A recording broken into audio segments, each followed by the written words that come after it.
There's this really weird thing I started doing on sales calls that tripled my closing rate in the span of a month. I'm talking getting commissioned $5,000 days, $10,000 weeks, and $10K a month started feeling like a walk in the park. All of it from remote sales. And no, it's got nothing to do with specific sales scripts or cheesy objection word tracks. It's all to do with the way that I ask questions and get the prospect to build their own sale. That's where I came up with the IKEA method. Yes, like the furniture store. So by the end of this, you're gonna know exactly what questions you need to ask and how, and the psychological aspects that are required to make a sale every single time. Let's get into it. And not to bore you guys with too many results, there's one of my new sales reps that within the first week of working together went from a 30% close rate to an 80% close rate. I went from 0 to 20K a month within 4 months. This was my fourth month. The best month was 36.8K. And again, another one of my sales reps went from barely closing a deal maybe once a week, closing 3 deals their first week working with me by Wednesday. The IKEA method works. First off, we're going to go over what the heck even is the IKEA method. Then we're going to go over the psychological aspects that makes it work. And then stick around for the end because the third part, we're going to be getting into the framework that you can implement in your sales calls and see results overnight. So first off, what the heck even is the IKEA method? Well, you've probably seen these eyesores, big yellow, blue stores, and you think about it, what is IKEA known for? Is it their furniture? Yes, no, maybe. Is it their loud colors and massive stores? Possibly, but most people think about how you got to build this shit yourself. And typically, the instructions are never clear. So you always got to call your dad, be like, yo, how the fuck do I build this? And you got to problem solve yourself. But what if I told you this exact same concept, the same way you should run all of your sales calls? Probably like, how does that even connect? Like, what are you even saying, Colton? Well, this is how I came up with the IKEA method. It's getting the prospect to build their own urgency and emotional need, leading them to sell themselves. To understand this properly, we need to set the stage. We need to know, where does this method come from? What are the psychological aspects that lead to this being so effective? And to understand what we want to do, we also need to understand what we don't want to do. That brings us over to the Way of the Wolf era, the Wolf of Wall Street. You've all seen it. Leonardo DiCaprio, he plays Jordan Belfort, and he calls the phone and pushes people into multiple sales for pink slips. He weasels his way, he lies his way into making a fuck ton of money. And this was a real era. Pushy sales tactics were the norm. Salespeople were lying all the time just to get a prospect across the line and get commission. And they really did all go by the perspective that prospects either buy or they die. So like, what did this actually lead to in the prospects' minds? Society started viewing salespeople as dishonest, selfish, low status, invasive. So much so that prospects are no longer open to being sold, but they love to buy. In fact, consumers are actually buying more than they ever have. So why is it that so many sales reps are now struggling to close deals and make a living in sales when people are spending money more recklessly and more frequently than ever? Because they don't know the skills that work with today's consumer. Because of the Way of the Wolf era, the typical consumer is very anti-sales. They pick up on sales conversations. They pick up on multiple sales tactics because in the day of information, when everyone is constantly being marketed to and sold to online, they know all of the unethical, all the dishonest tips and tricks and manipulative tactics. And as soon as they tell you're a salesperson, your status drops to be almost disgusting and their frame takes control of the conversation. I mean, think about it. When you walk into your favorite retail store, Best Buy, Zara, Rolex right here, but let's go with Best Buy. You walk into Best Buy, the first thing the person at the front is going to ask you is, how can I help you today? What is it that every single person says when they walk into a retail store and gets asked that? No, I'm just looking around. Oh, I'm just shopping around. I don't know what I'm looking for. That's a knee-jerk reaction. What is a knee-jerk reaction? Well, it comes from the prospects not wanting to be sold because they start feeling sales pressure. So they want to take control, stay out of the sales conversation, and hold the frame so they can feel like they made a buying decision and they weren't sold. Because let's be honest, we always say that and then we go and we buy exactly what we were looking for in the first place. And this is exactly what happens when your prospect doesn't trust you because you feel like a salesperson who's pushing them, shoving them, trying to tell them what they should do, and they lose all trust and they don't listen to you and the sale falls off. That's what keeps so many sales reps average nowadays. So now that we understand that, we can now come to the conclusion that our job is no longer to sell the prospect. It's to have a conversation that leads to the prospect selling themselves by convincing themselves to buy. And in order to do this, we need 2 important psychological factors in every single sale. You show me a sales recording, I can point out where these 2 factors lie. And if you show me a sales recording that didn't buy, I can tell you which one of these 2 were missing. First is going to be an emotional gap. Secondly is going to be a productive frame. First off, what is an emotional gap? Well, an emotional gap is when the prospects emotional need and urgency exceeds the price. The cost of an action exceeds the price. Therefore, it seems like a good investment to solve their problem. So when we break this down so we can visualize it, the Y plus axis is the prospect's emotional high, Y negative axis is the prospect's emotional low. And this 0 point is where the prospect currently is. So first off, we need the prospect to know their situation, because if they don't know their situation, they don't have the 0 or the reference point that they're going to compare the emotional gap to. Then what we're going to do is we're going to build problem awareness to a maximum negative Y. That way we build the bottom of the emotional gap and we expand their problem so they see that their situation is much worse than they actually thought it was. From there, we're going to probe and clarify and ask questions to get the prospect to their maximum Y positive, which is when you're going to get your prospect in their heightened state emotionally, so they start to visualize and feel and experience what it would feel like if they actually solved their problem, how their life would look, so on and so forth. Then when we get the prospect to realize the consequence of an action by asking them specific questions, we're going to get the prospect to realize that the price of the product and service is nowhere near as valuable as making sure the cost of an action doesn't occur. And when we have that emotional gap that exceeds the price, the prospect will feel the urgency to buy. They'll see the value in buying. Now, what a lot of average sales reps will do is they'll only focus on the emotional gap. They think, oh, the emotional gap is all that matters. If I build a significant enough emotional gap, they'll buy. When in reality, it's only 50% of the puzzle, because that brings us to frames. So first off, what even is a frame? Well, a frame is a term in psychology for how someone views the world in their situation. And in any conversation, each participant of the conversation comes into it with a set frame. It's going to be from previous experiences. It's going to be from any beliefs they have. But by the end of the conversation, only one frame will survive until the end. And it's who's going to be in the stronger frame, who's going to be most set in their frame. You can see how that can start applying to a sales conversation. Now, when we're looking at the anatomy of a frame is made up of 4 things. We got expectations, we have beliefs, we have meanings, we have facts. Expectations are what prospects bring into the conversation when they've had previous experiences. So if someone who is considered an A-type personality gets on a sales call and it's just like, hey, just give me the price. I don't want to waste my time and go through a sales pitch. That's from a bad expectation that you're just like every other sales guy. They are lowering your status in their frame. So our job is to raise our status to be at a slightly higher status than them, so they see us as a trusted authority and a guide. Beliefs are going to be what someone actually truly believes, whether it's limiting or it's productive. A belief could be, I've been scammed in the past.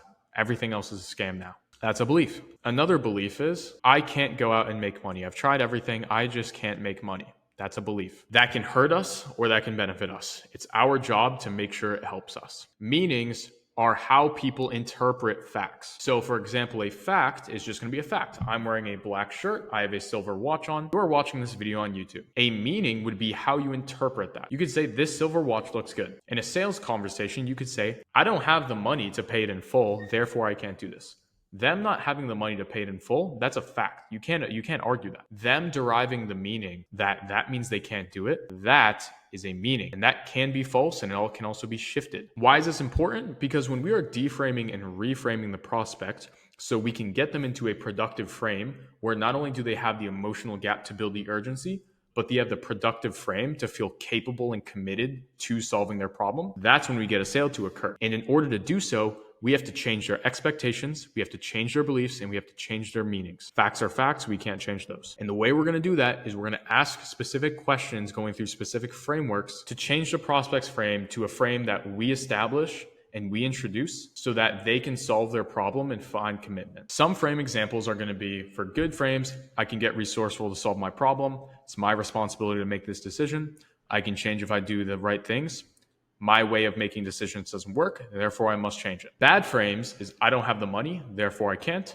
I always think about decisions. I will only do it if my spouse allows of it. Everything I've tried hasn't worked, so this won't work. It's fine the way it is. What you'll notice is this is on the objection handling side of a sales call. Bad frames lead to objections. Good frames lead to commitment. And this is why setting a productive frame is required even within a sufficient emotional gap. Because when someone has a flawed perspective, a limiting belief, or they're fearful, even with the urgency, they're not going to feel the ability to commit. And whose responsibility is it to help the prospect overcome that so they can solve their problem? It's you. And that's what I've been saying. When we have an emotional gap that exceeds the price, we have a productive frame. A sale occurs every single time. It doesn't matter the industry, doesn't matter the sales process, doesn't matter if it's B2C, B2B, B2G. A sale occurs every single time. This is how I got the highest close rate at my previous agency. I sold life insurance. The average was 30%. I closed at 71. But there's one problem though. The prospects can only build these aspects themselves. So how do we help them do that? Now it's time to get into the framework that 3 times my close rate in only 3 months of implementing it. I went from 23% to 50% to 60% to 71%, 3 months. Key aspects of this framework are going to be telling is not selling. You telling the prospect how they need to solve their problem, what their problem is, and straight up trying to bully them and shove them into a solution is never going to get the prospect to buy. Why is that? They're not going to take your advice unless they see you as a trusted authority and they feel as if they are in agreement. And in order to do that, we need to ask questions so they can come to that conclusion themselves. If we're caught establishing things without the prospect's buy-in, like most poor sales reps do, the prospect is going to feel like we don't understand their problem. Therefore, we can't offer them a perfect solution for them that's actually going to work, and that we're just a sales guy pitching a product instead of solving their problem. We start seeming biased. Our status drops. Secondly, we have to focus on what the prospect means, not what they say. Poor sales reps will take everything at face value, objection handle whatever the prospect first throws at them, probe and clarify on the most random things ever, when in reality, it's never the case. We need to think about what the prospect means, not what they say. If a prospect says, I need to think about it, yes, they said I need to think about it, but trying to handle that objection is useless. That's not what they mean. Think about it as a smokescreen, and they have an underlying belief underneath there that is either money, value, or time that leads them to want to throw out a smokescreen, which is either going to be they feel uncomfortable with telling you the real problem due to being judged, or they don't trust you enough to give you the real problem. We need to understand that's what they mean. So we need to diffuse and then dig deep and probe and clarify until we find that. Then we can handle the real objection. Similar in objection handling. Let's say the prospect says, yeah, this sounds good and all. I just need to take 24 hours, think about it, talk with my spouse, check the finances, and just make sure I have the time to even commit to this. That's a whole lot of objections. Well, he said a whole bunch. What does he actually mean? Well, it means he's fearful. Because if he wasn't fearful, he would state the one objection that means the most to him, because that is the one concern. But now that he's fearful, his brain's speeding up. He's going to stop thinking rationally, stop thinking in a results-based mindset, start thinking of a limited short-term perspective, and start spewing off anything to flee the conversation because his fight or flight response kicked in. That's what they mean. We need to handle it like that. Third, active listening makes or breaks a sale. The most important thing you can do in any sales call is simply listen to your prospect. The prospect is going to give you every single in. They're going to give you every single pain point. All you got to do is ask the right questions and listen, so you know where to probe, you know where to clarify, you know what more questions you need to ask, where you need to dig deeper, so the prospect sells themselves.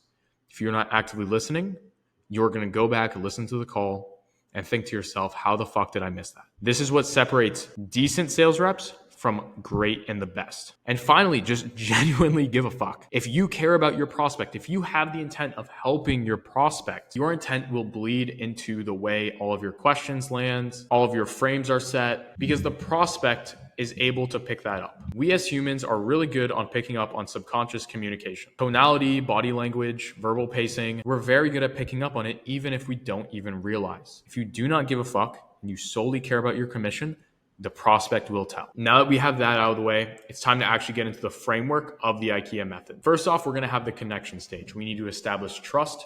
We need to establish the frame as a trusted authority. We need to build the reason behind the conversation, find out why they're there. And we need to put the focus on the prospect and create openness. In the situation stage, we're going to be finding key details about their current situation that will be used to reveal and expand upon their current problem. And we'll also be allowing the prospects to come to their own understanding of their situation, so they create a zero and reference point. Like on the gap, we need them to understand here before we go down and then up. Problem awareness is where we go down.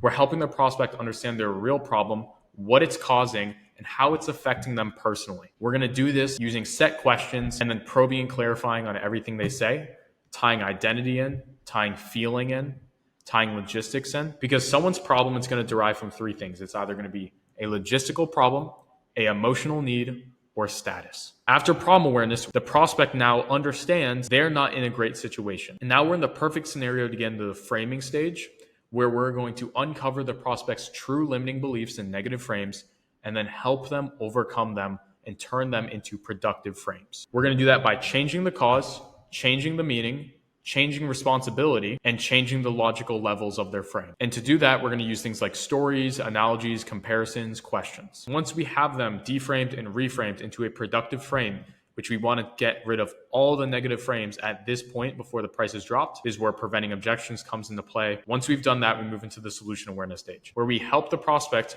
come to an understanding of what their ideal solution is going to look like, what logistical aspects do they need to succeed, what do they need in terms of support, etc. And then we start future pacing what their situation logistically looks like when it's solved.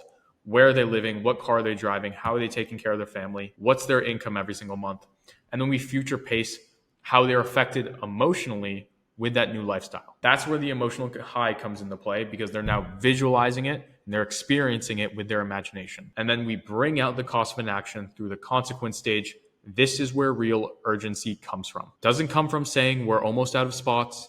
Doesn't come from saying this is the only one that we have in stock. Doesn't come from saying we have an action taker's discount. That's fake urgency. Real urgency, it comes from the prospect understanding that if I don't make this decision to change, I'm going to be in a lot worse situation down the road. Once the prospect has realized that, we move into a 3-pillar pitch with a natural transition by getting permission. And then we tie in each of the pillars back into their problems and dream results with specific aspects logistically of our product or service. The reason we do that is the prospect is now going to come out of it thinking, holy shit, you designed this product and service for exactly me, my situation. We're going to think to ourselves, I know, because you told us exactly how to sell you. And then finally is the commitment stage. We're going to get agreement that it solves the prospect's problem and gets them to where they want to go. We want them to logically back it by telling us why it would solve their problem. Because again, prospects make decisions based off emotion. They back it with logic. And then we help the prospect commit to taking those next steps, whether it's instantly or we have to objection handle for hours on end.